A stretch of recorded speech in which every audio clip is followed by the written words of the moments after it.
Hari ini anak SMA juga gabung dengan santri. Ratusan santri dan siswa SMA Sederajat di Benar Meriah Aceh mulai divaksin dosis pertama. Pemberian vaksin dipusatkan di beberapa titik pesantren dan sekolah. Pemberian vaksin untuk santri dan siswa itu mulai dilakukan sejak Senin kemarin.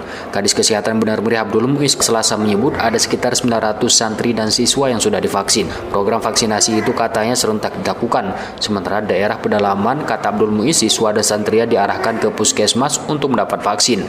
Abdul Muiz menyebut ada sekitar 54.000 warga Benar Meriah telah mendapat vaksin. Dosisnya bervariasi mulai 1, 2, dan 3 untuk tenaga kesehatan. Sementara target yang akan divaksin berjumlah sekitar 121.000. Ia mengaku tingginya antusias masyarakat Benar Meriah untuk mendapatkan vaksin COVID-19.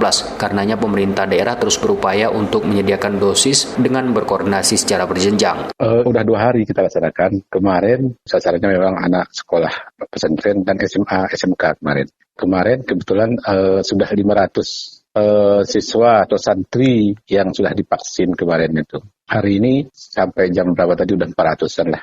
Jadi ini kita gencarkan terus untuk vaksin di Benar Meriah. Ini sasarannya memang ke sekolah-sekolah sudah dimulai. Dikutip RRI Selasa sore di laman Dinas Kesehatan Aceh, jumlah kasus positif COVID di Benar Meriah 469 orang, 105 dirawat, 350 sembuh, dan 14 orang dinyatakan meninggal dunia. Sementara peta risiko Benar Meriah masuk dalam zona oranye dengan tingkat penyebaran sedang, sebagaimana dirilis Satgas COVID Nasional. Muhammad Sanusi, RRI Takingon, melaporkan.